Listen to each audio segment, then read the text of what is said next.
কৃষ্ণ হৰি ৰাম কৃষ্ণ সেৱা নিবেদন জনাইছোঁ আৰু অসমবাসী ৰাইজলৈ কেনেকৈ আমি ৰাতিপুৱা গধূলি আধ্যাত্মিক জ্ঞান আগবঢ়াই দিব পাৰিম বুলি আমাৰ আশা আছে। কৃষ্ণ হৰি ৰাম কৃষ্ণ হৰি ৰাম কৃষ্ণ।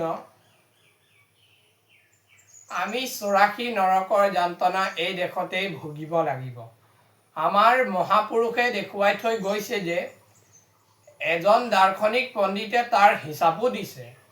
আমাৰ প্ৰত্যেকৰ নিজৰ হাতেৰে নিজৰ শৰীৰটো জুখি চালে ৩.৫ হাত হ'ব।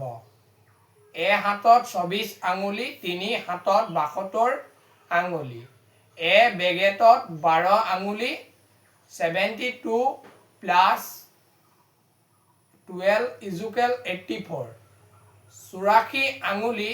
এই ৮৪ আঙুলি দেখতেই নখচন্দ্ৰ কেশলৈকে অৰ্থ নখ চুকোৱাৰ পৰা নখ মৰাৰ পৰা ওকণি উফি হোৱালৈকে এই ৮৪ আঙুলি দেখতেই অৰ্শ, গুল্ম, পিত্ত, কেঁচুমৰীয়া, মূৰৰ বিষ, পেটৰ বিষ, দাঁতৰ বিষ, ভৰি বিষ, কাৰ কিবা বেমাৰ আছে নিজে নিজেহে জানিব।